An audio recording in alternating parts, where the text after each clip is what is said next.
How are Good you? evening, sir. Okay, so what's up? Did you study what I asked you to? Some bit of chemistry? Yes, sir. You're ready for some bit of like biochemistry today?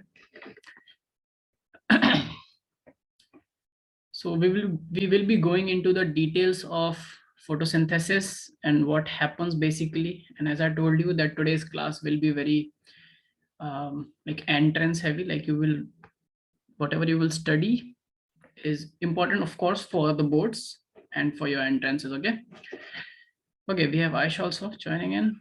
Good evening, sir. I'm sorry I joined late Yeah, because of net issues. okay, you joined just now, right? Are you still having network issues on your side today? How's your network today?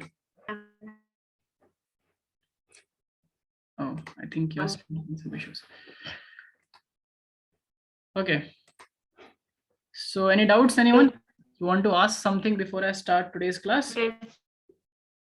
Aisha, your voice is very like muffled or broken. Okay.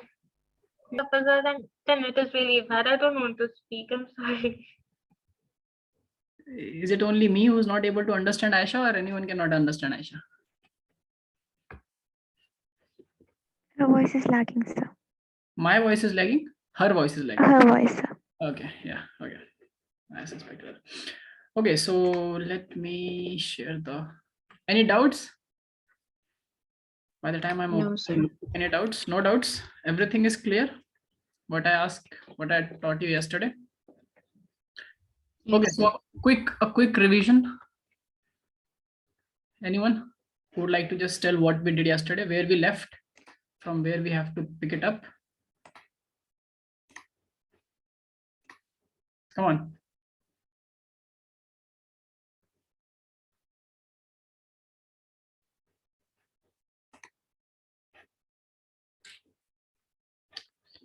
Quick. Mariam, where did we leave last Sir, time? we ended on dark reactions. We have not started light or dark reaction yet. Yes, sir, just the introduction. Okay. What's... Can you all see me? Yes, sir. Yeah, I cannot. Okay, fine. Yeah, I can see. I'm trying to share the notebook. Just give me one moment, okay?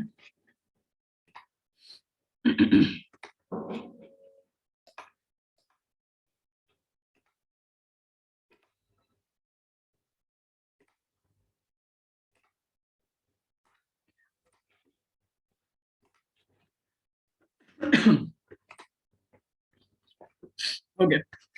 So yes, Mariam, you were saying, where did we leave last time? What did we cover last class? Sir, we ended on types of reaction and then you just introduced light reaction and dark reaction. Yes, and before that we did chlorophyll, chloroplast, the pigments, and some early experiments, right? Yes, sir. Okay. Just 1 second. Now let me share the. Can you all see the notebook that I'm sharing? Yes. Okay. So we finished at types of reactions in photosynthesis, the light and the dark one. We'll go into details of both today. And I asked you to read about electron donor, acceptor, cytochromes, and phosphorylation. Did you do it? Yes, sir. Others?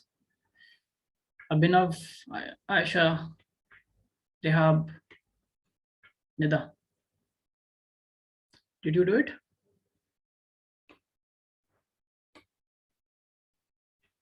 Yes or no?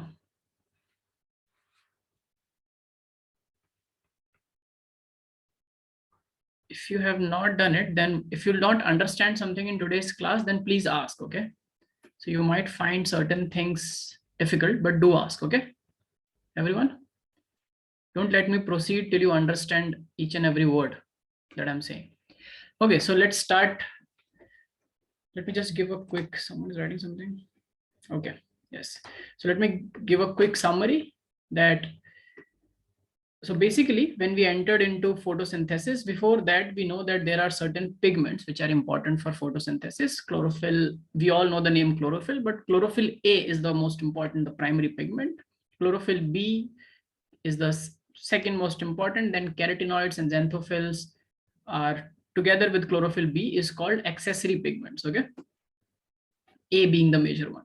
So that's the primary, rests are accessory, but they also help significantly, or they also allow the plant to do photosynthesis significantly in various wavelengths. Like it was visible in these graphs that we studied yesterday, that because of this chlorophyll B peak, we know that the overall for rate of photosynthesis is higher both in the red light, red spectrum of the light, and the blue spectrum of the light. Okay,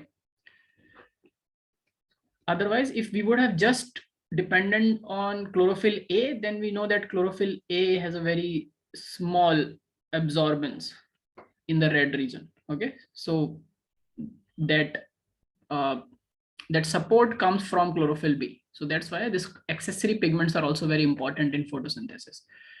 Okay, so today we'll be discussing about the light reaction and the dark reactions.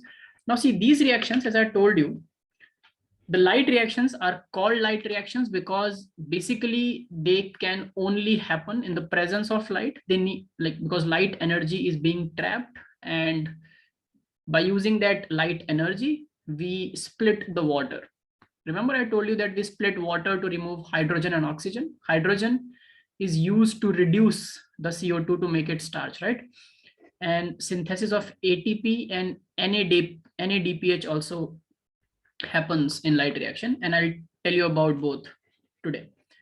Dark reactions, I told you, they're not, it's not like they happen in dark only, but they are not light dependent. That's why, like, conventionally, because one is called light reaction, so the other is called dark reaction, but it can happen in the presence of light also because it does not require light.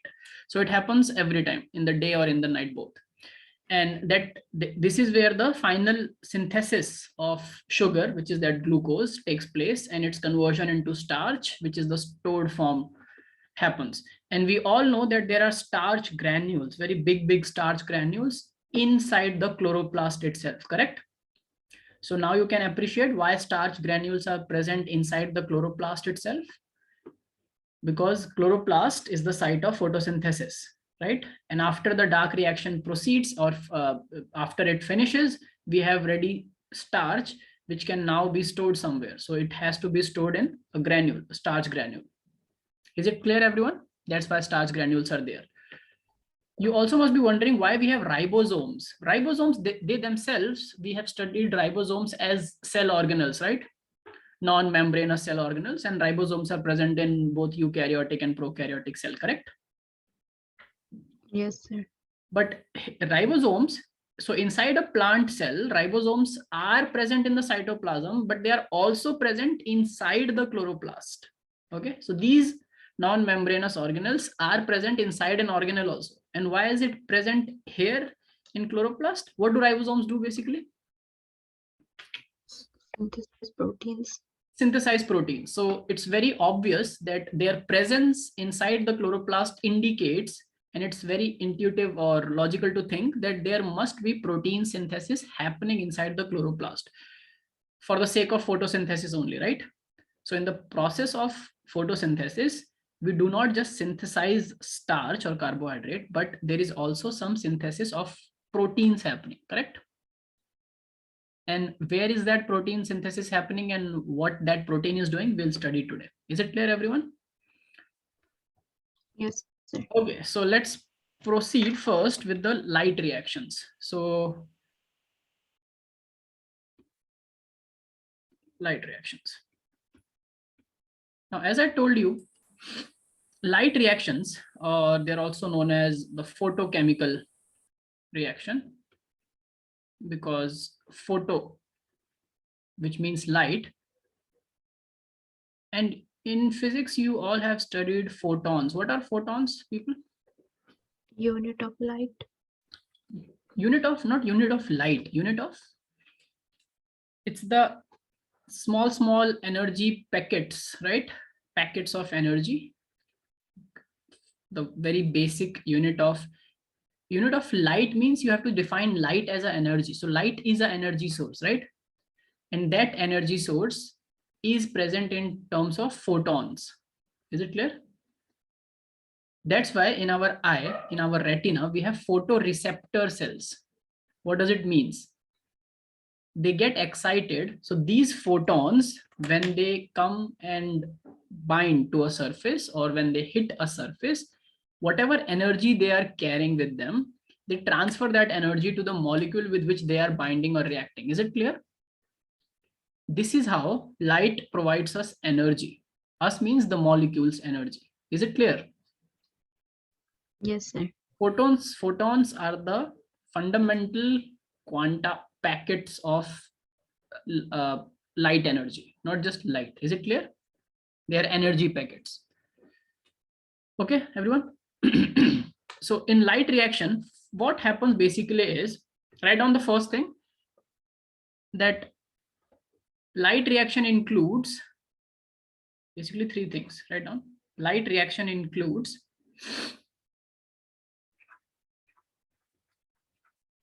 absorption of light, first activity, then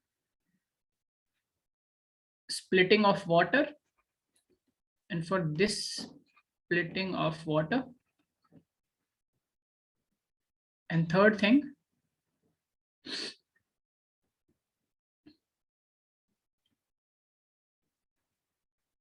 formation of high energy chemical compounds or intermediates. Let me write intermediates because they themselves will be used somewhere. Okay, formation of high energy chemical intermediates.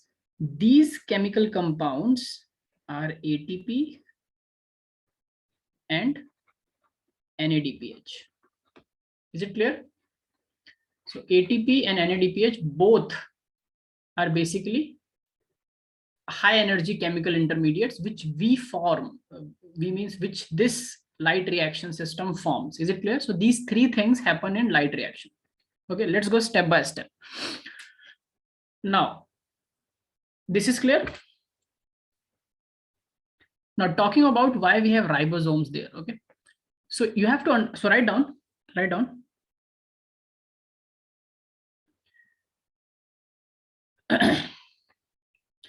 Various protein complexes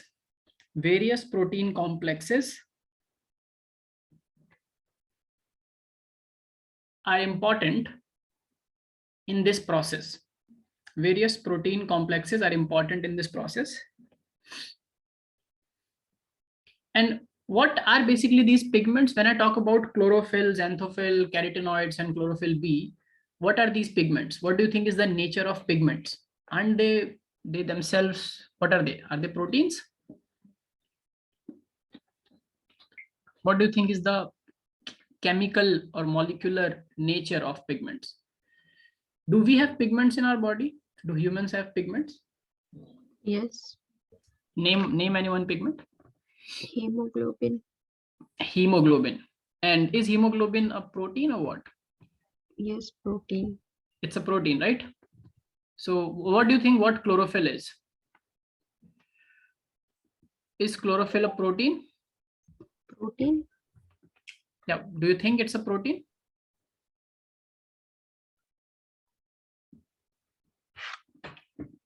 So chlorophyll,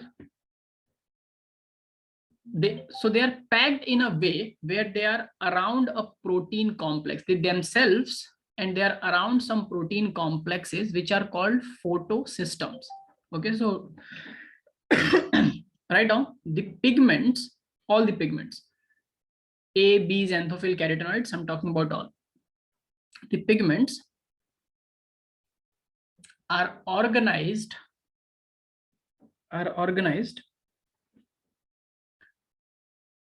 into into light harvesting complexes. So all the pigments that we have, like taking an example of chlorophyll, what basically happens is, write down one more sentence to make it clear so that you understand what you have to write. The chlorophyll molecules specifically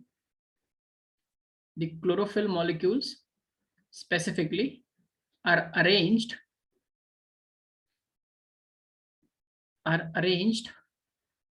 in and around. They are arranged in and around pigment protein complexes. Pigment protein complexes called photosystems.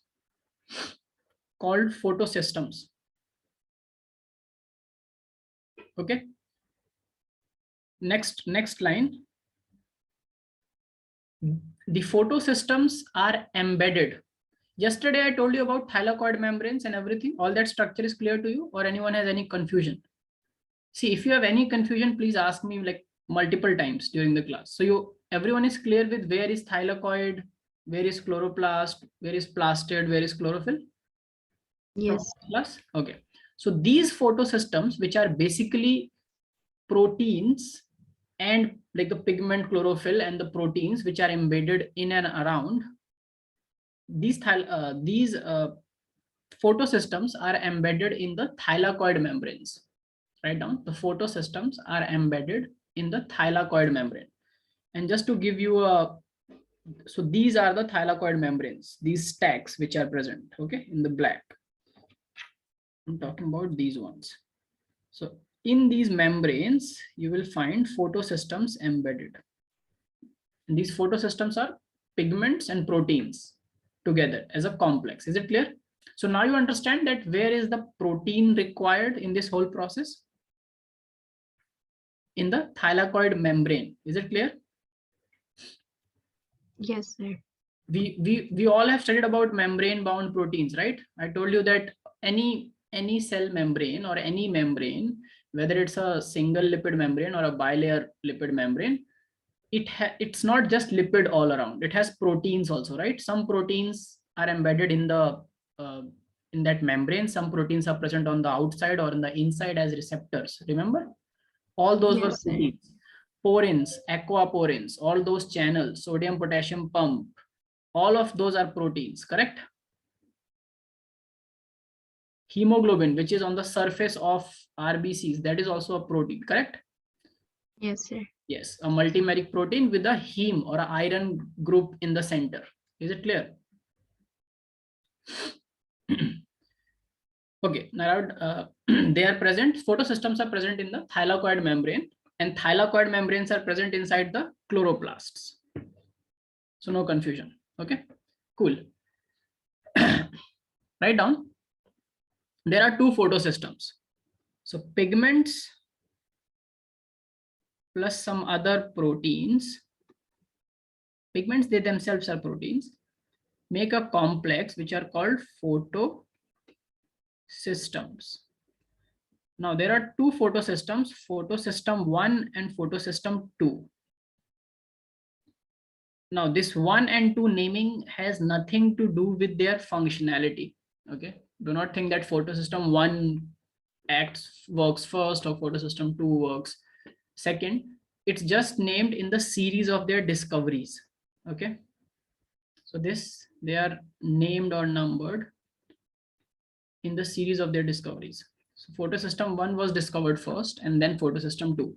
But actually photosystem 2 comes first when it comes about functioning. Is it clear, everyone?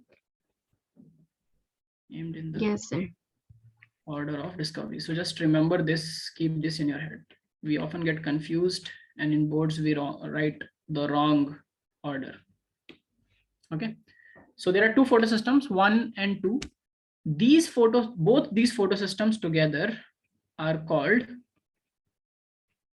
light harvesting complexes because they harvest light. What do we mean by harvest? Harvest, where have you studied the word harvest? Agriculture. Yes, just agriculture. Have you not studied about water harvesting? Rainwater Yes, sir. harvesting means like taking something and putting it into like any good use or to utilize it for doing something else, correct? So rain is just pouring down, you are collecting that water and using that water for other purposes where you can save water. That's called rainwater harvesting. We harvest our crops because they are growing in the field, so we harvest them, we cut, and then we like we cut, shred, takes the cereals out, clean it, and then we use it for our food, right? So that's harvesting of the crops. Similarly, light harvesting, so they use the light energy and both harvest energy from that light photons. So that's why both photosystem 1 and 2 are called light harvesting complexes, or LHCs in short. Is it clear?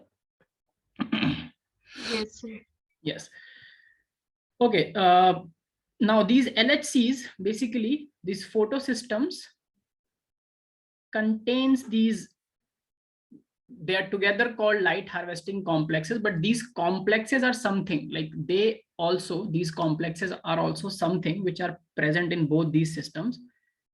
Write down something about LHCs. Write down. LHCs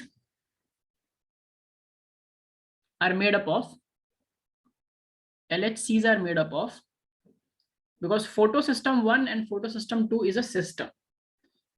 Okay, and both these systems together harvest light, but these light harvesting complexes themselves are made up of hundreds of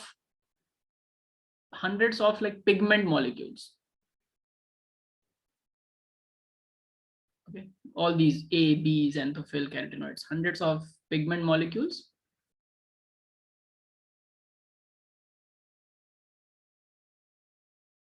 which are bound in a complex to proteins, which are bound in a complex to proteins. So they are at the very basic, the first step of both these photosystems are these LHCs. Now LHCs, what happens is, whenever light comes and falls in this photosystem, it falls on the LHCs. Okay, so let me try to give you, okay, before going to that, let me tell you one more thing. So light harvesting complex is clear, photosystems are clear.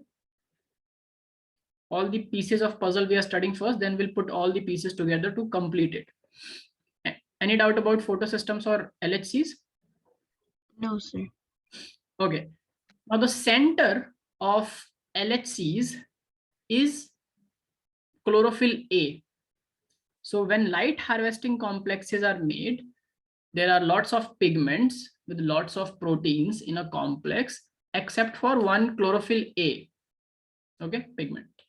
And that chlorophyll A makes the center. So you can just write one, because this is our entrance question. What is a reaction center? This is asked also in boards as a one marker. Write down what is a reaction center. You can write the question also. What is a reaction center of LHCs? So write down a reaction center is a single molecule of chlorophyll A, which is present in both the photosystems. So both photosystems have a reaction center, and that reaction center is one single molecule of chlorophyll A. So it's present in both, but it works differently in both the systems. So it's present in both the photosystems 1 and 2.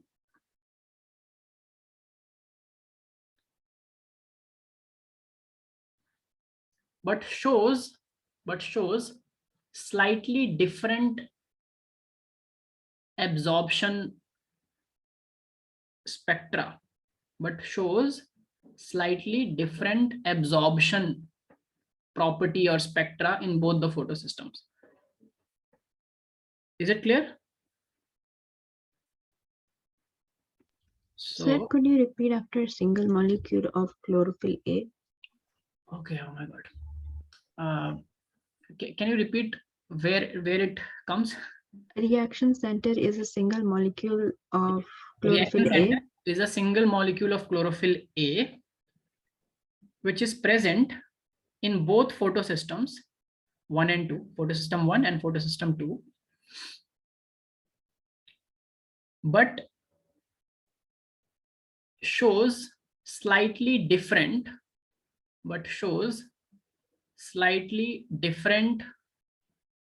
absorption properties or spectra in both the photosystems. Is it clear now? Yes, sir. But it is chlorophyll A only. But in photosystem 1, in PS1, basically it shows absorption at 700 nm of wavelength of light. And what is 700 nanometer? Red, pure red, right? Red light is 700 nanometer. Remember, 400 to 700 is our visible spectrum. Yes, sir. So in photosystem 1, this reaction center shows highest absorption or like optimal absorption at 700 nm. Okay. Therefore, photosystem 1 is also known as photosystem 700, P700. In some entrances, they ask which photosystem is also known as P700. It is photosystem 1. And why it is called P700? Because the reaction center of photosystem 1, which is a chlorophyll A, shows absorption at 700 nm. Is it clear? Yes, sir. In photosystem 2, it shows absorption at 680 nm, 20 nanometers less than photosystem 1. Okay. And 680 is also red, but slightly less redder. Is it clear? But both of them come in red light only, red zone only. Is it clear? Yes, sir. Yeah. Therefore, photosystem 2 is also known as P680, photosystem 680. Okay. Now, it's more convenient and more scientifically logical to remember photosystems by their wavelengths, because this tells us the true order in which they will fall. So tell me one thing, which of them, 680 or 700 nanometer of light, has more energy?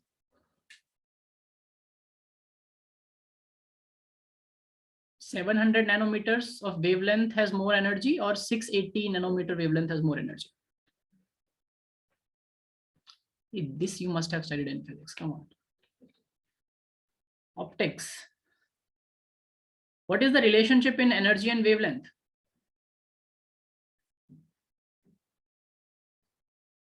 As wavelength, which is lambda, increases, then what happens? Energy.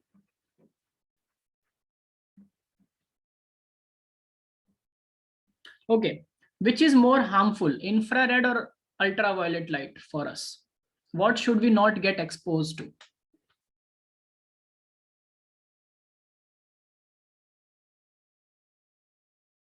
Infrared is more harmful or ultraviolet is more harmful? UV radiation is more harmful or infrared, IR is more harmful?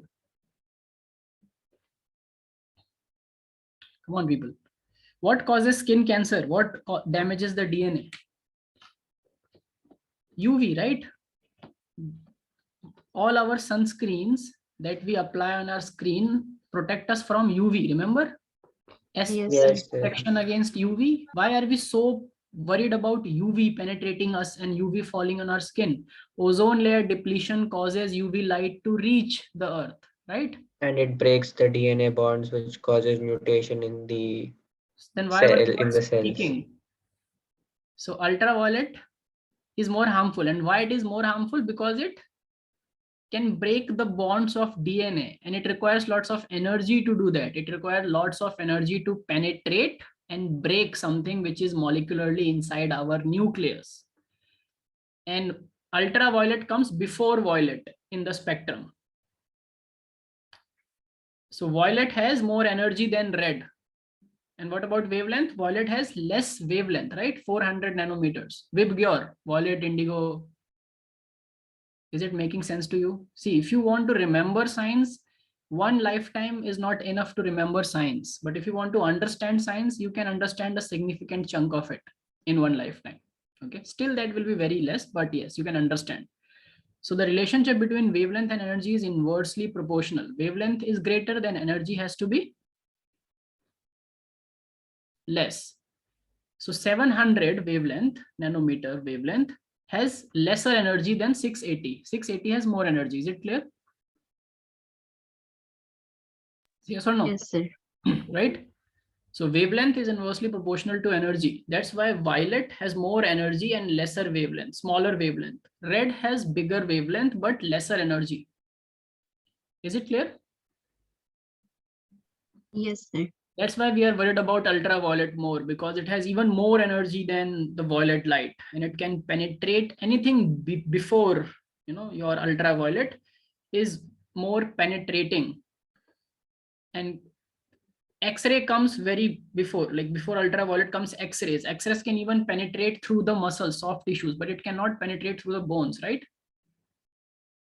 But we have gamma rays. They can even penetrate through the bones. Do you understand what I'm trying to say? Yes, sir. You all are familiar with the spectrum or not? The I think I have shown that electromagnetic radiation spectrum in some or the other class. Have I done it? No, I have not done it in your class. Yeah, okay. Okay, so which has more energy now? Please answer if you understand. 680. 1 or 2? Photosystem 2. 2, right? So this is, again, you are ready with one question. So this was one question. Photosystem 2 deals with more energy, which is 680 nanometers of light. So which can be in forms of energy, which photosystem requires less energy to get excited? 1 or 2? These are direct questions. 1. 1 requires less energy and more wavelength, 700 nm of wavelength, and lesser energy than 680 nm of wavelength, right? So photosystem 1 requires less energy to get, its reaction center requires less energy to get activated or excited. Photosystem 2 requires more energy to get excited, the reaction center. But both the reaction centers are made up of chlorophyll A molecule only. Is it clear or not? If there is any confusion, please ask me. Sir, could you explain the exciting part? I mean, which gets excited more easily? So the reaction center is made up of a chlorophyll A molecule. Okay. And chlorophyll A molecule in this reaction center of photosystem 1 gets excited or absorbs at 700 nm. So, and photosystem 2 absorbs at 680 nm. Is it clear? Yes, sir. So clearly photosystem 1 absorbs at more wavelength. It's not able to absorb at less wavelength, which means more wavelength means less energy. So photosystem 1 can absorb and get excited or activated at lesser energies and higher wavelengths. Yes, sir. Clear? So if I ask you, if I twist the question and ask you, which photosystem reaction center gets activated first or at lower energy, then what will be your answer? Yes.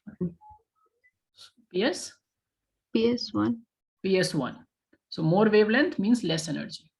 Less wavelength means it requires more energy than photosystem 1 to get activated. It absorbs in the more energy spectrum. Is it clear? Yes, sir. Now, is there any doubt? Anyone, please do ask before I move forward, because when I move forward, I'm just going to use these properties. So I'm just giving you pieces of puzzles. If every piece is clear in itself, then only I'll move forward. Should I move forward, or you want to ask something?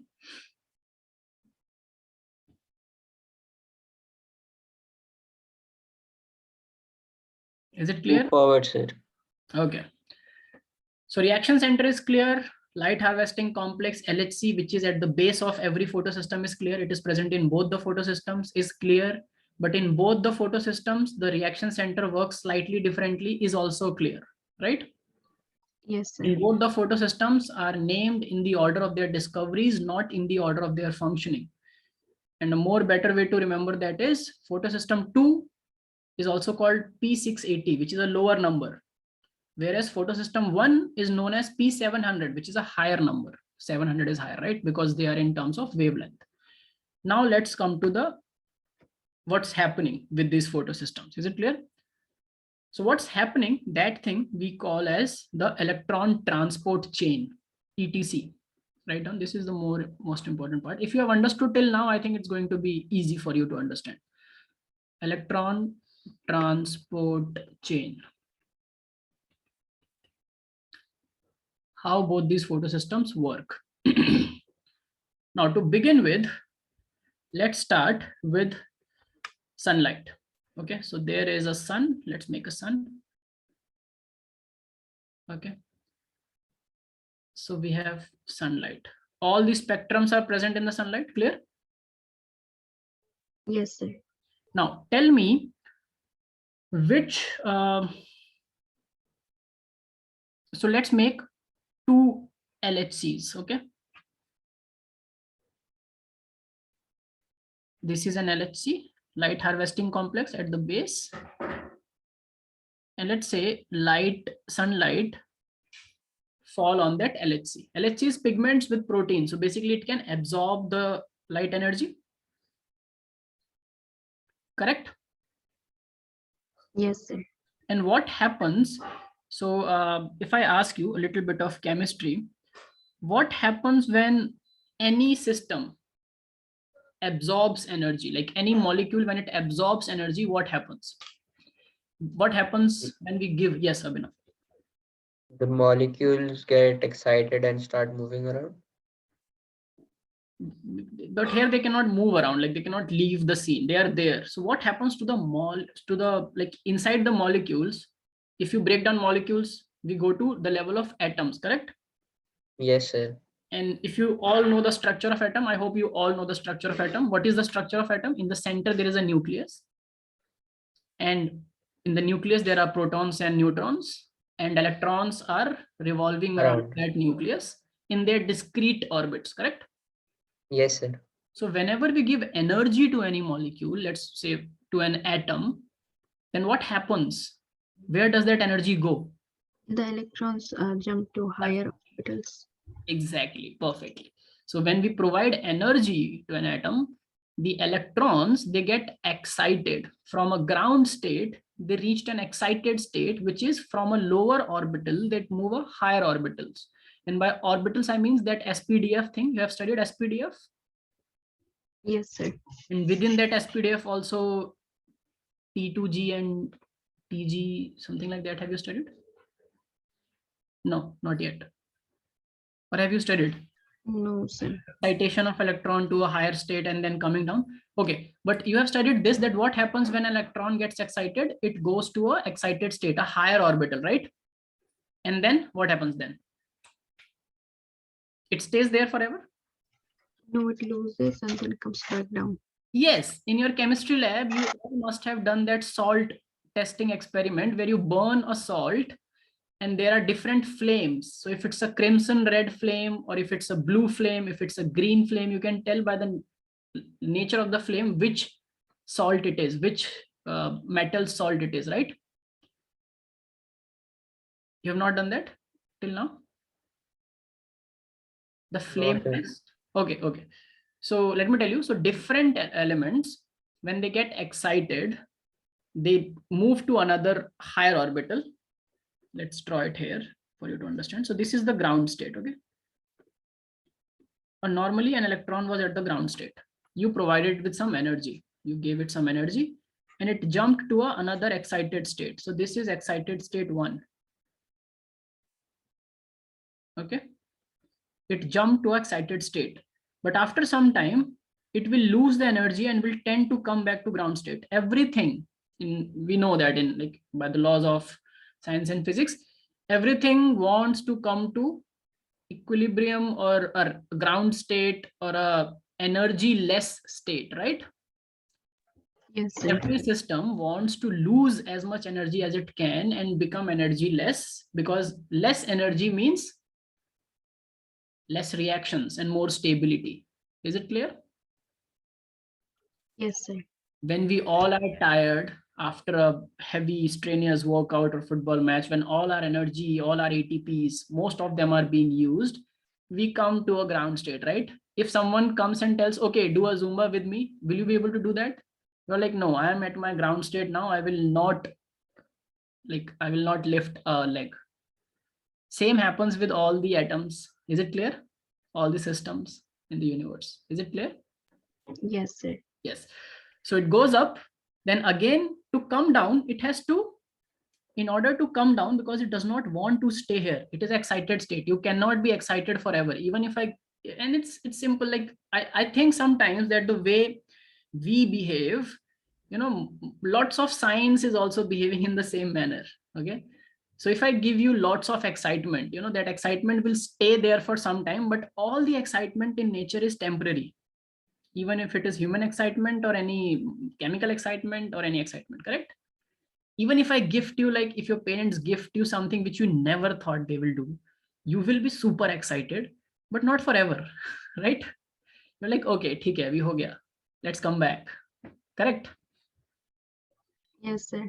Electrons also want to do that. But in order to do that, they have to radiate out or give out all the energy that they have taken. Now, when they will give back energy, it will be in certain wavelength, right? Certain wavelength, so energy, right? It will be emitted in terms of, so we will see that wavelength. And if that wavelength will be different, correct? Yes, sir. So some energy gets lost. Similarly, now come back here. Sunlight fell on a light harvesting complex. Now, sun has all the energies. Let's start with the higher energy first. So which photosystem absorbs higher energy wavelength? Who will tell me? Quick, quick, quick. By now you, Sir, could you repeat the question? which photosystem absorbs higher energy wavelength? PS1 or PS2? PS2. PS2, perfect. So first that comes into picture is PS2. Remember, its name is 2, but it comes first in that reaction in electron transport chain. So this is the LHC of PS2. Is it clear? And what is the wavelength that it gets? 680 nm, right? It will absorb the 680 nm, which is more energy and lesser wavelength. And write down, okay, I'll make you write down at the end. So what happens basically is the photosystem 2, that chlorophyll A, which is the reaction center, it absorbs 680 nanometers of wavelength of the red light, and which causes the electrons in that chlorophyll to become excited and jump to a excited state. So when they have jumped to a excited state, are they closer to nucleus or are they moving away from nucleus on an atomic scale? What is happening? Away from nucleus. So they are going away from the nucleus, and these electrons, because they are excited and they move away from the nucleus, are then picked up. Like it's easy to, you all must be knowing from your chemistry that it's easy to take out an electron if it is away from the nucleus, right? Yes, sir. It's also easy to put an electron in the outermost orbital, right? Even in different shells, there are SPDF orbitals, and it's more easier to take from the outermost orbitals, correct? Yes, sir. Because they are more farthest. So when they get excited and they move away from the nucleus, they are picked up by an electron acceptor. So there is an electron acceptor somewhere. So first the light falls and 680 nanometers is absorbed by the LHC of photosystem 2, where in the center we have a reaction center, which is chlorophyll A. which makes the electron excited and it goes up in a higher state. And when it goes up, it is captured or taken by an electron acceptor, because this electron is away from the nucleus and can be kidnapped now. Don't go away from your parents when you're small. Science is behaving the same way. If any kid gets overexcited and start moving away from the house, there are chances of the kid being lost or kidnapped, correct? Yes, sir. If any electron gets very excited and moves away from the nucleus, there are chances that that electron can be captured by something else. Any electron acceptor will catch it, because first, there are two benefits. One, you get an electron, you can fill your orbitals and become stable. Second, that electron is bringing more energy with it. Correct? You can utilize that energy in some or the other way. This is what this electron acceptor does of the photosystem 2. Now we'll talk about this electron acceptor. Now this electron acceptor, when it captures the light, now it has to use that energy which the electron captured the electron. Now it has to use that energy that the electron brought. Now this energy and this electron then goes into a system which is called your electron transport system. So basically this electron acceptor was kidnapping this electron to put it into this system. From PS2, it goes into electron transport system. And in this electron transport system, what is happening? We have ADP in the cells, right? What is ADP? Adenosine diphosphate. Two phosphates are there. Okay. But what is the energy currency? Is it ADP or ATP? ATP. What is ATP? Adenosine Triphosphate. triphosphate. So the third phosphate is called pyrophosphate. In an ATP, if I make an ATP, there is an adenosine, and then there are 3 phosphates linked to it. Is it clear, everyone? This is like overall just a schematic of a ATP. The most energy is in this bond. Do you see this bond here, which I'm just highlighting? It's a single bond, but this third phosphate is of very much importance. And this bond here is called a pyrophosphate bond. What it is called? The word pyro means antipyretics. Come on, yes, Mariam. Paracetamol is an antipyretic. Pyro.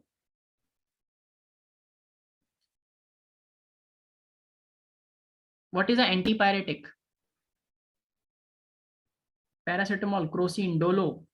The world has been utilizing crocin and dolo in pandemic like they are gems, Cadbury gems. What do we mean by pyretic or antipyretic? Pyrogens. Please, people, I have taught you about pyrogens. In biology, terminology is a lot of things. It's almost everything. Pyrogen is anything which can cause fever. Okay. Fever means temperature, heat. Antipyretic means against that thing. So whatever brings down the temperature is called antipyretics. Is it clear? Yes, sir. So if I say pyrophosphate bond, what does it mean?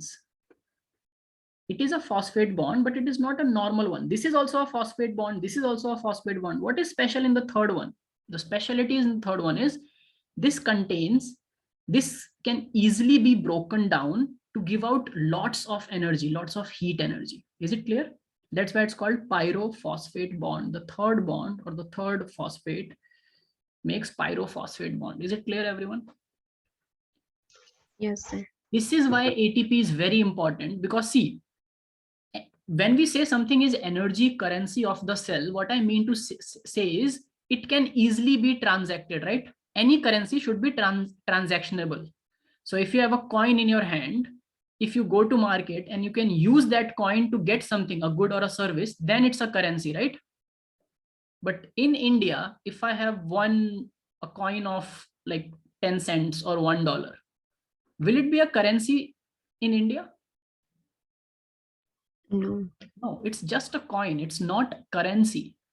It has energy, but in US, in the system where it is recognized. Okay, because in our system it is not non-recognizable, so it's non-transactionable. But ATP, so the first bond here, see this bond and this bond, when we break these bonds, we do not get more transactional value. Okay, and they are not easy to break. But the third bond, what happened to my screen? Is my screen visible to all of you? Yes, sir. Okay, but the third bond here has more transactional value. It gives out more energy when you break that bond, and that energy can be used anywhere, like for our muscles to contract and relax, for us to walk, smile, frown, walk, speak, whatever we do, we utilize. So inside the cell, we break ATP, okay, into ADP plus a phosphate, right? And because this phosphate now is just a phosphate, like any element of phosphate, it's called inorganic phosphate, IP. Is it clear, everyone? So in Yes, our sir. body, we are doing this all the time. But to do this, we also have to do this, right? We also have to make ATP from ADP and inorganic phosphate, and then again break it down to use that energy. But again, so we go to work, we earn the money, the same money, we put it in our bank accounts, we use the same money to spend and get services and goods for us, right? Then we again go to work and earn the same money. Is it clear or not? Yes, sir. Exactly. So the way we behave, biology behaves or science behaves, because we are also a part of science, right? So this breaking down of ATP into ADP and phosphate is happening everywhere in all the cells. So making ATP also should happen so that we can have ATPs again to break. This happens in this electron transport system. Is it clear? So there is ADP in the cells along with phosphate, which is inorganic phosphate. And where do we get phosphate from? Inorganic phosphate from? Diet. We eat phosphate, right? Salts, phosphorus, sulfur, everything is in the diet. If there is a scarcity or deficiency of it, we get it from diet. So we have raw materials, ADP and inorganic phosphate, which in an electron transport system, what do we need now to join these two? Energy, right? What is a bond? If you start, so a bond is, in chemistry, we make a line to, like I have made here in this ATP, we make lines, single line for single bond, double bond, triple bond, and we say that triple bond is the smallest and have more energy, double bond is less energy. Basically, bond is not like a line. It's how much energy is captured between the electron clouds of two atoms, correct? That's what is a bond, right? We just visualize it as a line. So we need to give energy which makes that third phosphate to come and bind with ADP and become an ATP, correct? So it's like we are putting some energy into a reserve. This is our bank account. Like we have every note, every currency that you see of any country, on that currency, it's written that the country or the bank or the person who's signing, the governor of RBI, let's say for Indian currency, it's always written that I promise to pay the bearer a sum of 10 rupees. If it is a 10 rupee note, have you seen that on an Indian 10 rupees notes, it's written that it's a promise. It's a promise from the government, the system, or the governor to pay you equivalent of a 10 rupees. Is it clear? Yes, sir. The same promise this bond is making to us, that I promise to pay the sum of whatever energy you are putting in me. Whenever you break me, I'll give back that energy to you so that you can utilize it for your daily purposes. And this is how we make currency in our body. Is it clear, people? Yes, sir. I'm trying to just put it in your head like a story so you never forget it. So this ADP plus inorganic phosphates gets converted into ATPs using this electron, which this electron acceptor gave to, and basically what's happening is it's getting excited, it's getting accepted by electron acceptor, but in order to get back to a ground state, it has to lose energy, and that energy is lost in electron transport system and is put into this molecule to make this. Now this molecule has energy. It's called a, what I make you write above, it is called a high energy chemical intermediate. ATP is a high energy chemical intermediate. Is it clear? Yes, sir. And it's again called an intermediate because no system keeps it as ATP forever. It's an intermediate. It again has to be broken down because that is what currency is for. You know, you never keep money like with you forever. It's just transactional. It keeps coming to you, keeps going, keeps coming to you and keeps going, right? It's an intermediate, just like money. That's why it's the energy currency. So first, at higher energy, the LHC gets activated. Energy is in the electron acceptor. That energy is lost in electron transport chain. ATP is formed. Clear? Now, when that energy is lost, wavelength will increase or decrease?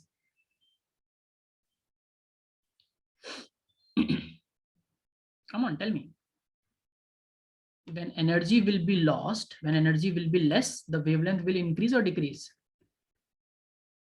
Yes, Increase. Increase. So the wavelength increases now, and when it reaches to the second LHC, now this LHC is of the photosystem 1, and now the wavelength, because energy has decreased, wavelength has increased. Now the wavelength is 700 nm for LHC, for the reaction center of the LHC of PS1. Clear? Yes, sir. Now, after going through one trip and losing some energy to make ATP, it still is able. Now, this is like reusing, or not reusing, but what do you say? Like I have a very bad example in my mind, but let's say like it happens, you get something for the elder kid in the family, and that kid, like during their growing ages, you get a cloth or a jacket or something. In the next winter, the kid has grown, but the younger kid inherits that, right?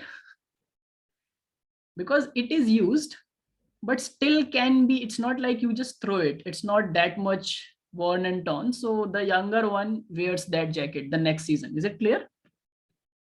Yes, sir. Because it still can be used by someone who can use it. So this this whole electron energy thing, which is going through photosystem 2, is used once to create ATP, but still at 700 nm, which is like less energy, but still can be used by photosystem 1 because it can actually get excited at less energy. So LHC of photosystem 1 takes up that and again becomes excited. Okay, so this again becomes excited, and when this get excited, again there will be electron acceptor of photosystem 1 here, which will again kidnap that. Okay, and in order to again come back to ground state, it will release some energy, and this time this energy is used to make NADP plus, to reduce this into NADPH. So NADPH, just like ATP, is a energy rich chemical intermediate. Okay, so both are like energy units, make a star. So through electron transport chain and this whole cycle, we get two kind of energy molecules, ATP and NADPH. ATP, we all know it's used for a lot of things, even in human body, but NADPH is used for certain like specific processes about which I'll teach you, I'll tell you later. But you understand, NADP plus needed one electron, right? And it got it from the electron acceptor of PS1. Is it clear, everyone? Yes, sir. So this is the overall complete cycle. Should I just, do you want me to keep it here? Okay, let me put like this. This is not a part of it. Okay, I just use this to explain you certain concepts. But this is the whole electron transport system. Okay. Now, what does it look like? Does it look like a Z? Z? You make a Z, like it looks like this, right? This is a Z. Yes. The N, but if you see, like if you turn and see, it's like a Z, right? Yes or no? Yes, sir. Yes, sir. So in many books, this whole system is also known as the Z scheme. Z scheme of energy production in plants. In boards, there was a question once, explain the Z scheme of energy production in plants. So write down, let's write down certain things about this, what you got. So you all understood this whole thing, this whole electron transport business. Yes, sir. You also understood why PS2 comes in picture first and PS1 later. The energy, wavelength, everything is clear to you? Yes, sir. Perfect. Now write down.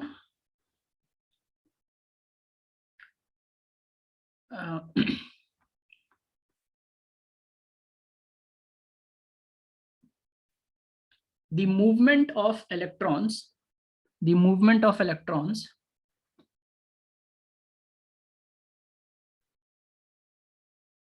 are in a electron transport system. The movements of electron in an electron transport system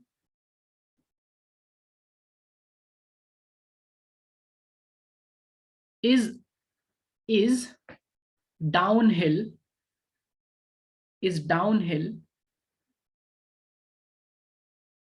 terms of a redox potential scale. Now, redox potential, what is redox potential? The potential to reduce or oxidize, correct?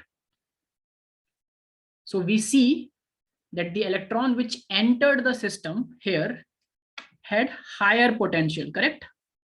More energy, higher potential, less wavelength. Clear, everyone? Yes, sir. And over the time, as it was moving, as it completed the Z scheme, it finally ended up at a lower potential. And NADPH could be made at lower potential. So first ATP was made, then NADPH was made. So this whole movement of electron in this electron transport chain is downhill in terms of redox potential scale. Is it clear? Yes, sir. Now, and you also will see that the electron is not used up in the process. It's never used up. It's never like gone. It's just being transported, clear? It's moved from one system to another, from one electron acceptor to another LHC, then to another electron acceptor. And in the meantime, the energy is used to make certain molecules, right?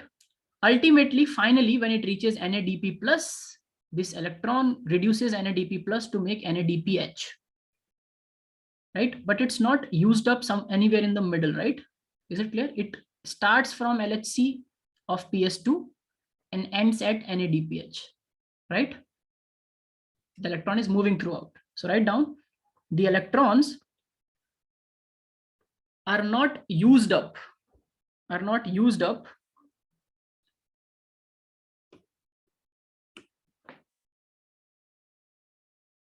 in the electron transport chain, but are passed on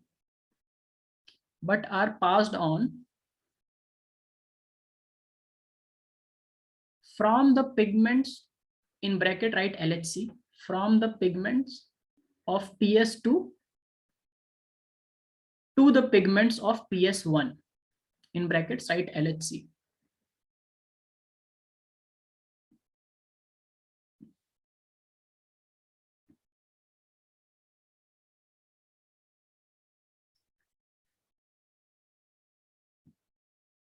Finally reaching NADP+,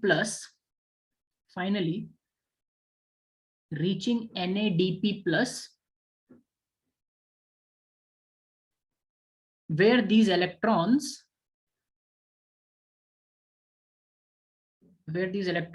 are added to make NADPH. where these electrons are added to make NADPH. Is it clear? Yes, sir. And this whole scheme,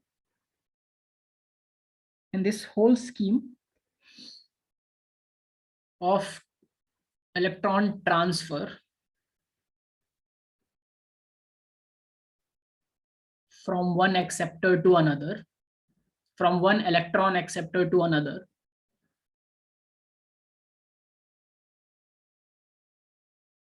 is known as the Z scheme due to its shape of transport. It's known as a Z scheme.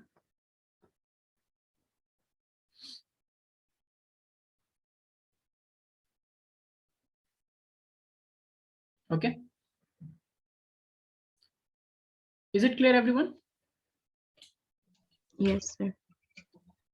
Now, should I ask a question to you? If you all have understood this, the sunlight here, now focus here, it's a question, okay? Now you have to think logically. I told you that the electrons in the LHC1, there were electrons in the LHC1 that got excited taking the energy of the sunlight, correct? The light harvesting complex took the energy and gave it to an electron which got excited. Is it correct? Yes, sir. Where did that electron came from?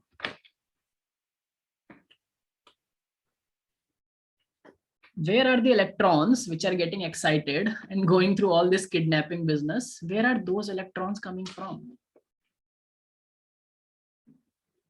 Can anyone think and tell me?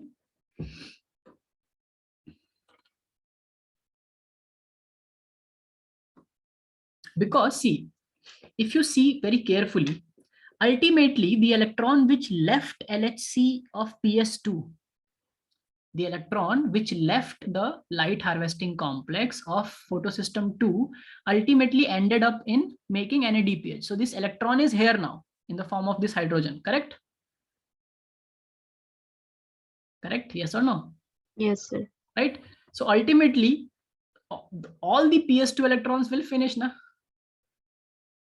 Where did they get this enormous, like, do they have infinitely large reserves of electrons? They all should end up, right? At some point of time. All should go end up in NADP plus to make NADPH. So where is this first electron, which is here? Where is this electron, which is getting excited from the sunlight, coming from? Any idea?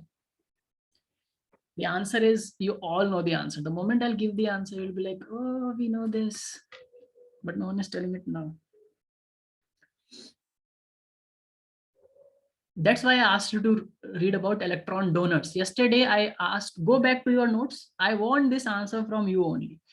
Electron donors. We know about electron acceptor in the system. Which is the electron donor in photosynthesis? Hydrogen. Hydrogen is the hydrogen has one proton and one electron. So hydrogen, if is the electron, right? Any electron goes like hydrogen, correct? A single electron cannot survive, you know, subatomic particles like electron, it in itself, does it move? Can it move?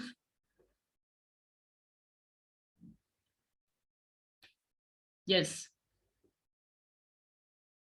So we write it as H plus because it has given its electron. But where is that electron coming from? What is the source of electron in photosynthesis? H2O. Perfect. Water.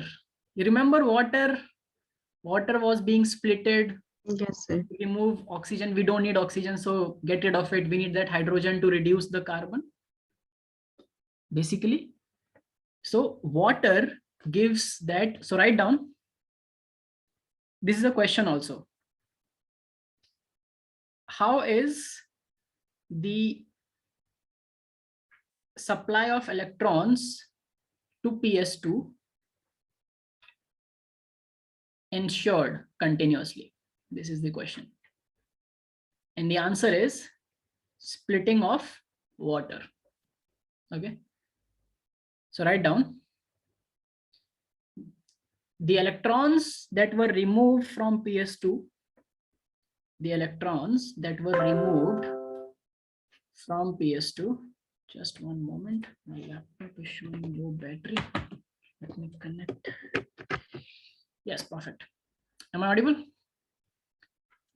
Yes, sir. So write down the electrons that were removed from PS2 needs to be replaced.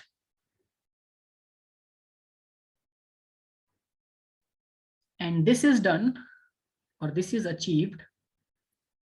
This is done or achieved, whatever you want to write, by the electrons available from splitting of water.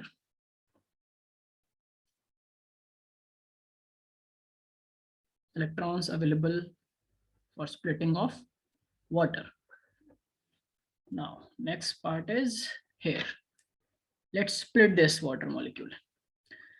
So whenever water molecule splits, we are breaking it. Okay. It gets split into H plus. We call it H plus because plus oxygen, which gets like removed, like it's a byproduct here. It will be used in respiration, but it's not required here. Plus electrons, right? Because this is H plus, which means it has removed electrons. It's single electron it has given. Hydrogen has 1 electron, 1 proton. You know that, right? If hydrogen is H plus, which means it has lost its electron to another system, correct? Yes, sir. Now this is the reaction. Can someone balance it? Please, Done, please. sir. Yes, tell me. 2H2O, 2H2O, 4H plus and O2. 4H plus and O2. O2. O2 is O2 only. But if this is 4H plus, there should be 4 electrons as well, right? You have to balance the electrons also. Correct, Mariam? Yes, sir. So this is the reaction for splitting of water. Write it down.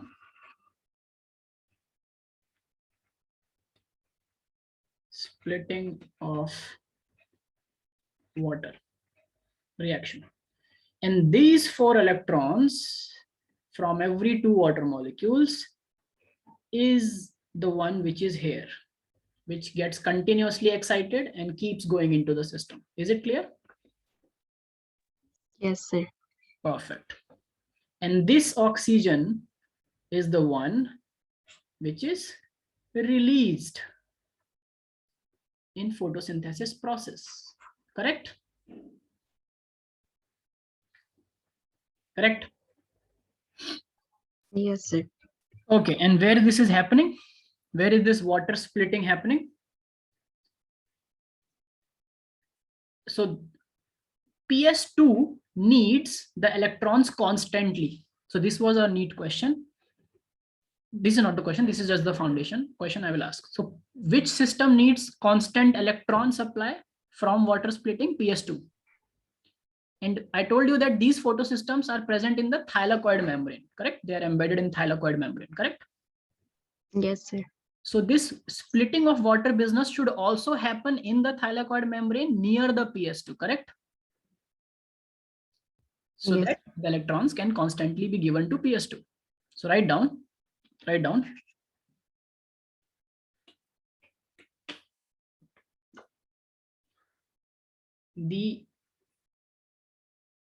water splitting complex, this whole thing, the water splitting complex, it is the complex that splits the water. That water splitting complex is associated with the PS2. Is associated with the PS2 located physically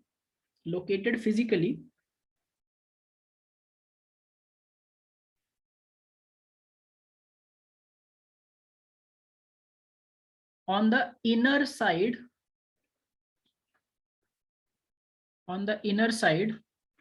of the thylakoid membrane where PS2 is there, okay? Because if water splitting happens somewhere else, inside the cell, there are many electron acceptors that will just take the electrons and probably it will not reach the PS2, correct?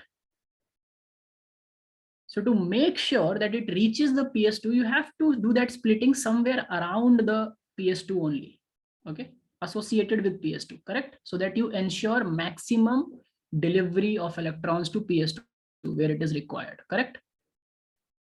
It makes logic, right? Science is all logic. Clear, everyone? Yes, sir. So this was the question was, the water splitting is associated with which photosystem? One or two or both or none? Two. Two, okay. Oh, and if it is given in terms of P680 or P700? P680. Clear, everyone? Yes, sir. Very good. Very, very good. Okay. So this major chunk is clear to you. I give you 2 minutes to just appreciate this whole thing. If you have any doubts, please ask me before I go to the phosphorylation, this thing. I also asked you to read about phosphorylation. Did you do that? Okay, let me ask it after 2 minutes. Take 2 minutes and appreciate this whole thing that I have taught you. I'll drink water in that time. Okay, take your 2 minutes. I'm coming back.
Okay. Hello, everyone. Back. Is it clear? Everything is clear? Yes, sir. Everyone is gone. Okay, here, Abhinav is here. Okay, so all clear. Shall I move forward? Yes, sir. Very good. Okay, let me use some other, let's use blue again. Okay, now I asked you to read about phosphorylation. Anyone did phosphorylation? Did you read about phosphorylation?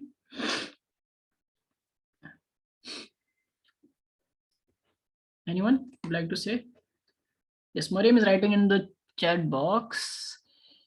A biochemical process which involves addition of phosphate to a compound. Yes, correct. Phosphorylation means adding phosphorus, phosphate group to any compound, like adding phosphorus, basically P to anything. phosphorylation also, we use this term when we are making ATPs. Basically, what we are doing in the synthesis of ATPs is we are phosphorylating the ADP to make it ATP, correct? Yes or no?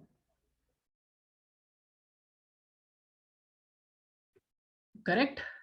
Say yes or no, people. Yes, right?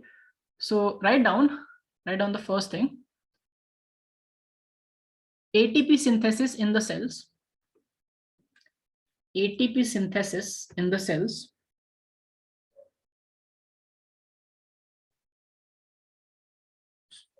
sorry, you have to add one thing here. The process of ATP synthesis in the cells. Just add process. I'm so sorry. The process of ATP synthesis in the cells. So in plant cell, it's happening in the chloroplast. I just told you in the electron transport chain, correct? Bracket me, you can write in chloroplast in plant cells. And where does ATP is formed in our cells? We do not have chloroplast. So where do humans make ATPs? What is the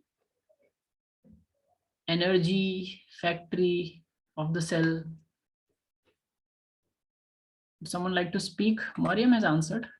Yes, Mariam, I can see your answer. It's mitochondria, right? So you can write chloroplast and mitochondria. The process of ATP synthesis in the cells in mitochondria and chloroplast is called phosphorylation. Is called phosphorylation. Okay. Now, I told you whatever I have. So there are two types of, and this phosphorylation specifically in plants is happening because of light, correct? Light energy. So we call it photophosphorylation. If it's happening in our cell, if we are making ATPs, we are not making it because of light, correct? It's chemical reaction. So it's just phosphorylation. But if it is happening because of light in a plant system, it's called photophosphorylation. Is it correct, everyone? Is it clear, everyone? It's nothing but just the phosphorylation, the process of making ATPs in a plant. Okay. Cool. Hey, no one is speaking. I don't like to teach a whiteboard. Please speak, someone. Okay. Yes, sir. Yes, sir. Here are two saviors. Thank you so much. Okay. Now, what is the next thing that's important for a plant system is that whatever I taught you here, this is a photophosphorylation thing, right? Because we are making ATPs. From PS2 to PS1, it is a phosphorylation event, correct? In the end, it's just a reduction. This is not phosphorylation, this is reduction, right? We are reducing NADP plus to NADPH. We are not adding phosphorus here. But this in the electron transport chain, here the phosphorylation is happening. Now, this is also an example of photophosphorylation, which is non-cyclic because there is no cycle. There is a Z scheme. It starts from one end and ends at other end. That's called a non-cyclic photophosphorylation. Is it clear, everyone? Yes, sir. So if a plant system, so there are two types of plants that has evolved on our planet. One system, one type of plants have both PS2 and PS1. Okay. Some plants lack PS2. They do not have PS2. They only have PS1, which is this cycle here. Now, if you only have PS1, there are certain limitations. Now, what are those limitations? The first limitation is that if you have PS1, then you can only get excited or you can only absorb in the red light purely, which is above 680, which is exactly 700, correct? So anything below 700, even if there is something 680, PS1 will not work. Do you understand? Yes, sir. Right? And you are functioning at lower energy. That is second limitation, because 700 nanometer is the lower energy, correct?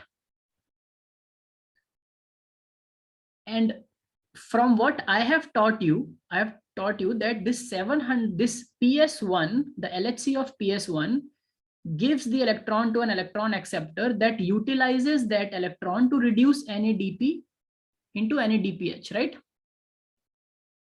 Now, NADPH is also a high energy intermediate, but it's not ATP, right? Do you understand? It cannot be used everywhere in the cell, but ATP can be used, and ATP is more important. It's the energy currency. That's why we do not call NADPH as the energy currency of the cell, but we call, let's say NADPH is like a check. Someone signed a check for 100 rupees, but can you take that check and go out and shop from it using the check? No. No. What do you need to shop? The actual money, right?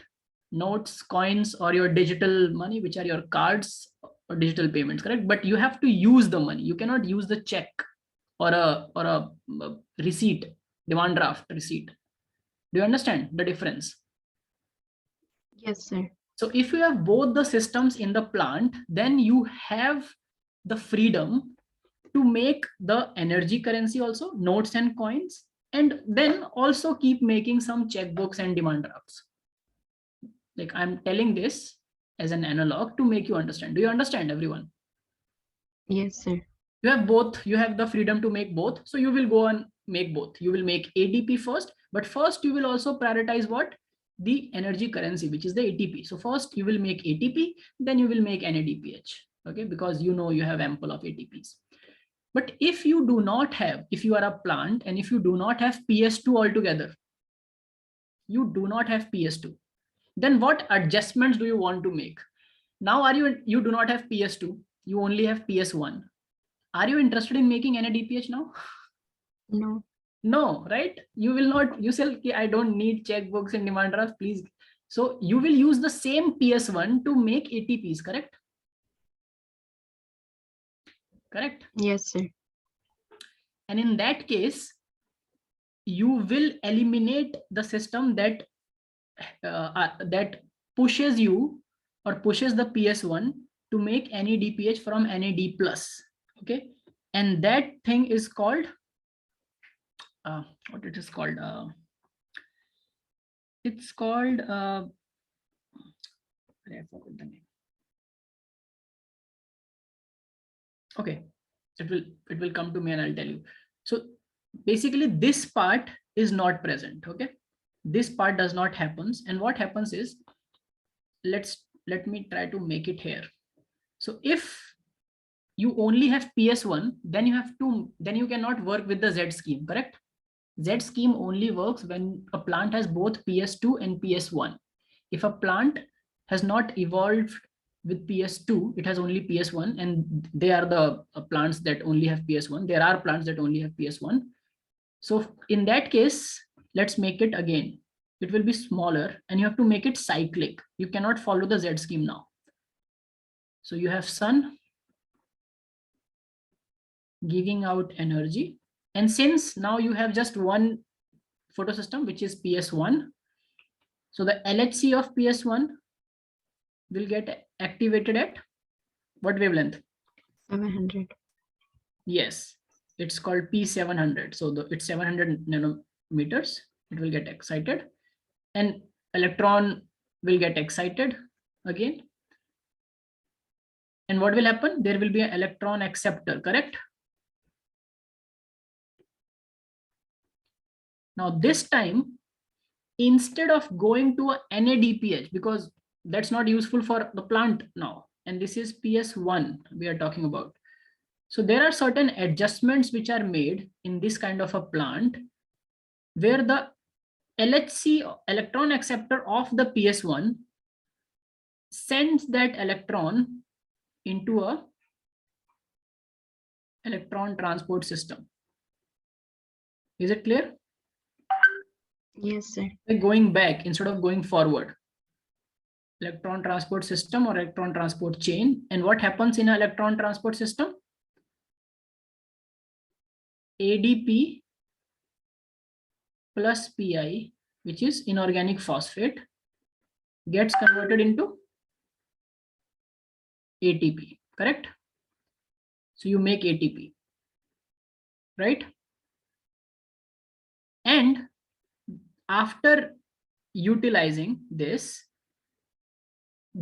electron comes back to the LHC because the electron is not used. Do you appreciate? Only its energy is used. Do you appreciate? Say yes or no. Yes, sir. So after going through the electron transport system, after losing its energy, which it got like by getting excited, it gave that energy to make ATP. The same electron now came back to the LHC.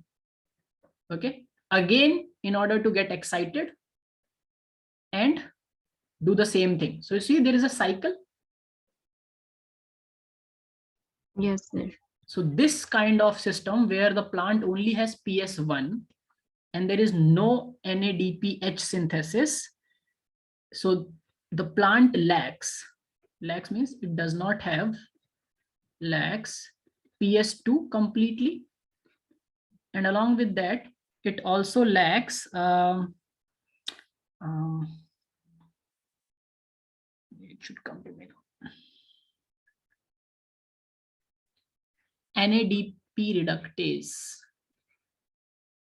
NADP reductase. This is the enzyme. What is the name suggesting? Tell me. NADP reductase. Reduces NADP. What?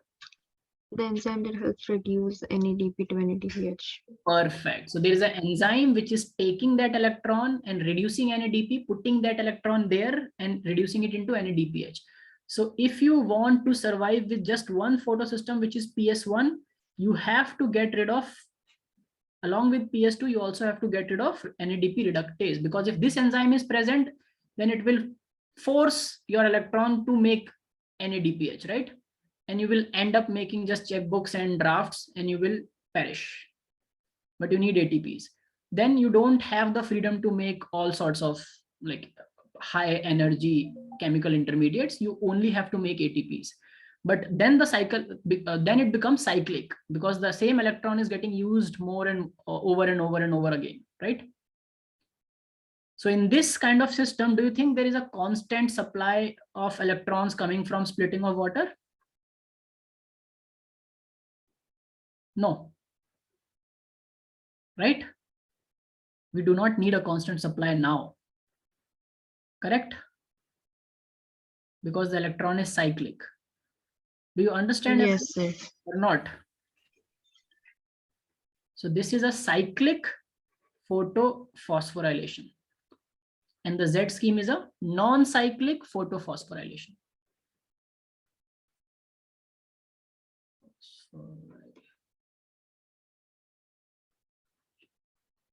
Is it clear? Cyclic Yes, and sir. cyclic.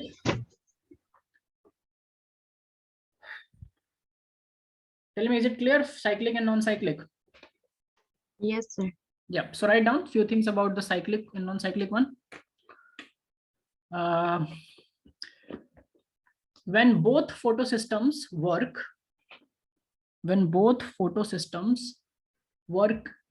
in a series in a plant,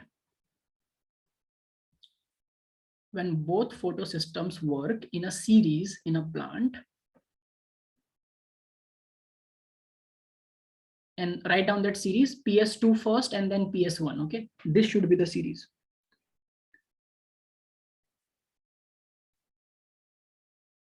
The process is called non-cyclic photophosphorylation. The process is called non-cyclic photophosphorylation. So if the question comes, Z scheme is a type of non-cyclic photophosphorylation, cyclic photophosphorylation, both or none? Non-cyclic. Yes. Or if any kind of question comes on this, that if a plant shows non-cyclic photophosphorylation, then it has both the photosystems, only one photosystem, you will be able to do it? Yes, sir. Yes, very good. So these questions comes, okay? That's why I was explaining this. So what did you write? It's called non-cyclic photophosphorylation, right? Yes, sir. Okay, and write down when only one photosystem, and if there is only one photosystem, let me tell you, if a plant can evolve only one photosystem, then can it be photosystem 2? No, it cannot be photosystem 2. If there is only one photosystem, it has to be photosystem 1 only. Is it clear? Yes, sir. Yes. So write down when only one photosystem, which is PS1, photosystem 1 is functional.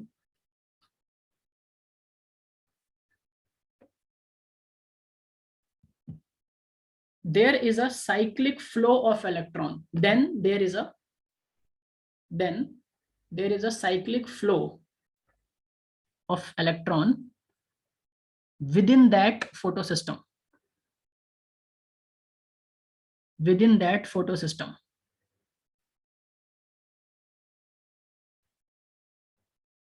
And this cyclic flow results in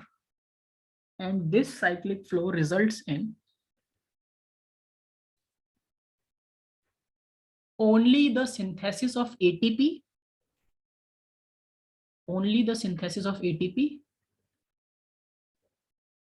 but not of any DPH,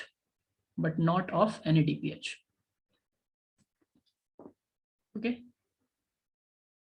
And this is called cyclic photophosphorylation, correct? Clear? Yes, sir. Now also write down one more point. So where do you think is cyclic photophosphorylation happening? Like where should this system be present? Because on a thylakoid membrane, we have the splitting water complex and PS2. So clearly it's not in the thylakoid membrane, right? Because if it's just the single system working, it has to be away from, like it should not be the inner membrane of thylakoid, correct? Because there we have Yes, PS2 sir. also. So write down, it's possibly happening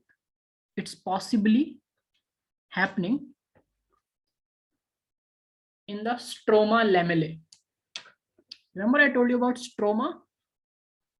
Should I go up? Chloroplast, stroma.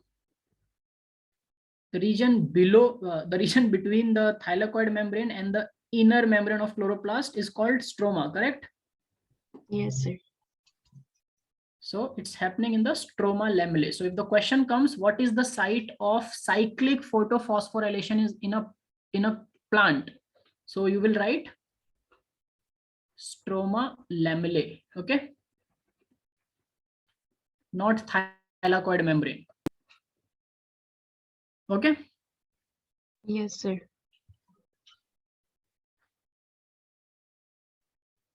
Sir, what is the form of NADPH? NADPH. I have to see. We can find it somewhere. Can anyone find NADPH full form? It's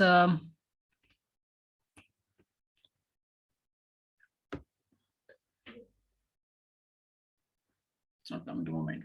Can someone find it right now? NADPH. Sir, I found it. Yes. What is it? Nicotinamide adenine dinucleotide phosphate. Okay. And it's not asked. Don't worry. See, you have to remember things, but if I could come this way, this long without knowing the full form of NADPH, you can do it. Good. We don't need to know or remember everything. Some things can be just found, you have to remember the concept. But what is it again? It's Nicotinamide diphosphate something. N for nicotinamide diphosphate, and H is the reduced form of hydrogen, right? Okay, cool. Oh, no, sir. Nicotinamide adenine dinucleotide phosphate. Okay, let's leave it there. So PS1 is present in stroma lamellae, clear? Which means that stroma lamellae lacks both these things, PS2 and NADP reductase. Is it clear? Yes, sir. So both of these are absent in stroma lamellae. That's why only stroma lamellae could be that possible position where only cyclic photophosphorylation is happening. So no PS2 and no NADP reductase. Okay. Cool. What else I need to tell you about? Okay, so after we do this, there is one more thing which is chemiosmosis. So chemiosmosis, I think it will take 1 hour in itself. So I'll not start chemiosmosis now. What we can do is let's just finish with where is ATP and NADPH used. Okay, we made two high energy chemical intermediates. So let's read about that first. Then we'll, in the next class, we'll start with chemiosmosis. We'll finish chemiosmosis and then we will finish nitrogen and carbon cycle together, because basically in photosynthesis, we are fixing carbon, correct? When plants are photosynthesizing, they are fixing CO2 from the atmosphere. Do you understand that?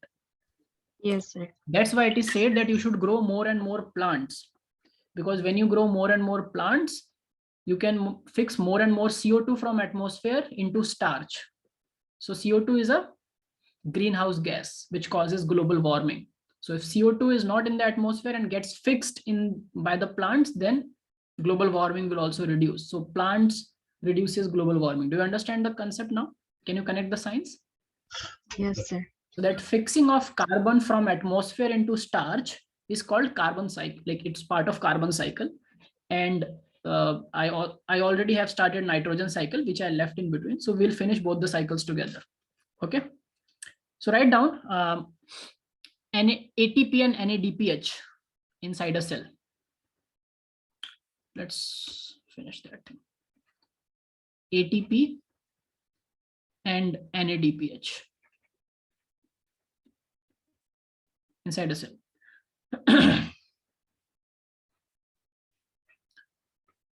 Now,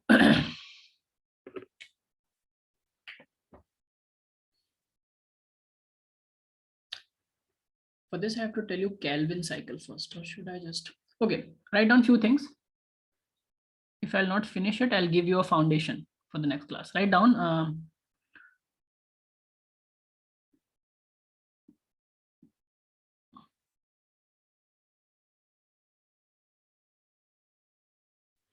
ATP and NADPH both, ATP and NADPH both are used in the cell,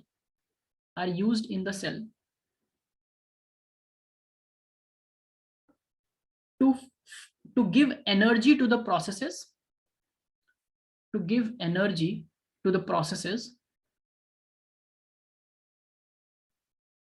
that synthesize sugars. So this is the broader outlook. We are making these high energy chemical intermediates basically for one thing. So we will make it through the PS2 and PS1. Then we will use this energy in order to synthesize sugars. Correct? Do you understand? Yes, sir. And when we are synthesizing sugars, again, we are taking CO2 and reducing it. Means we are adding more and more bonds to it. And again, to make bonds, we need Energy. And that will come from breaking some, like you open your fixed deposit from somewhere, take that money and give it into some other process, right? You take it from your bank account and use it for your business. So this is where both ATP and NADPH are generally used in the cells. And this whole business of utilizing energy from ATP and NADPH to make sugars is called a biosynthetic phase. So write down this phase of photosynthesis,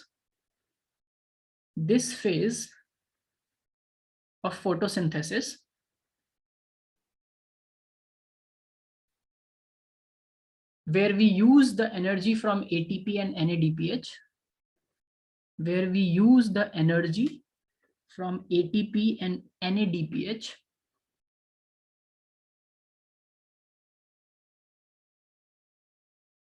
is called a biosynthetic phase. Biosynthetic phase. And this is exactly the phase which is called the dark reactions. Do you understand now? Because see, once we have made ATPs and NADPH and we have a store of it in the cell, then we can make sugar anytime, right? During the night also. Because to make sugars, we need to reduce CO2, and to do that, we have ample of energy from ATP and NADPH. So basically, this biosynthetic phase is not light dependent. Do you understand? Say yes or no? Yes, sir. Yes. So the name dark reactions is a misnomer, okay? As I've already told you, just by conventions, people have called one thing as the light reaction, so they call the other thing as the dark reaction. But basically, it's the biosynthetic phase where the energy to do the chemistry, basically we are doing chemistry here. The cell is doing chemistry. The first part of the chemistry, the first phase was dependent on light. So it was called dark reaction or light reaction or light phase. The second phase is not dependent on light. So it can happen anytime. As long as you have ATP and NADPH in your cells, you can make sugars, correct? So this biosynthetic phase is, write down, this biosynthetic phase is not light dependent.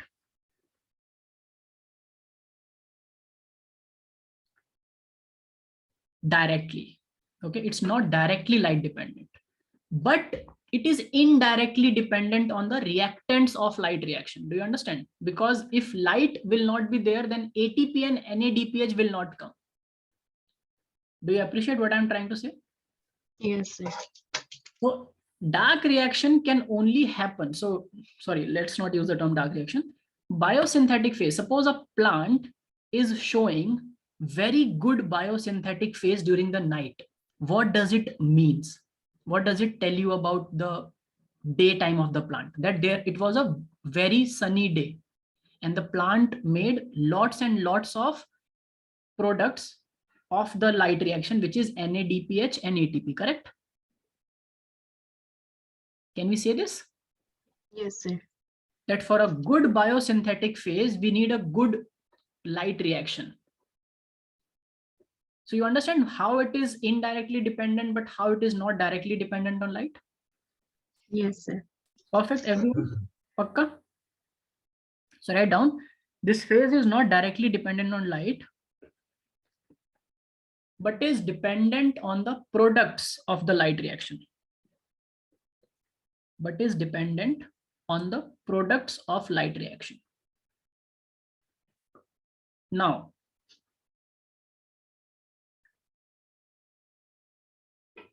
why we say it is dependent on the products of light reaction? Because naturally a plant can only make ATP and NADPH through electron transport chain through the photosystems using the light energy.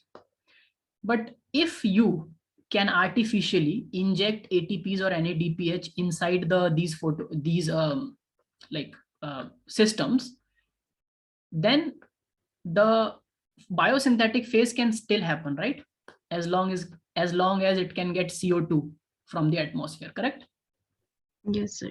Yes, so that is where its dependency is not direct, but on the products. Okay. Now,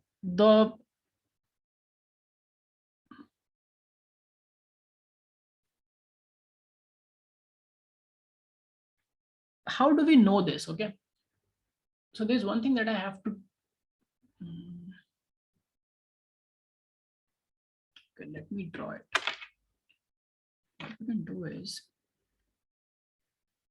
no, I think we cannot finish it today.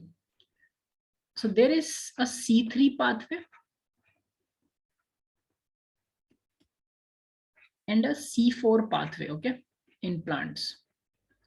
This is completely new thing. So let's not start it today, but I'm giving you an assignment to read on certain things. So you have to read on 3 things. What is C3 pathway, C4 pathway? These are just words I'm giving you. And a Calvin cycle. Okay, this will take along with chemiosmosis in the next class. I'll finish this, then chemiosmosis, and then we'll go to the carbon and nitrogen cycle. So I have lined up things. Okay, so do read about these words: C3 pathway, C4 pathway, and Calvin cycle. And there are C3 plants. I want at least 2-3 examples of plants showing C3 pathway and plants showing C4 pathway, because they are asked in your entrances. Okay, is it clear, everyone? Yes, sir. So will you do this? So let's take this part in the next class, because we don't have time and we have 4-5 minutes. If anyone has any doubts, please ask me. Any doubts related to whatever we learned today? No, sir. Okay. So write down something about the. I made you write about the biosynthetic phase and the dark reactions, right? Biosynthetic phase is called the dark reaction phase. Okay, cool. So if no one has any doubts, then I declare the class and I'll see you next time. Please come prepared, because see, your preparedness will reflect in the class, both in the discussions and for you to understand the concepts better. Okay. Bye everyone. See you next time.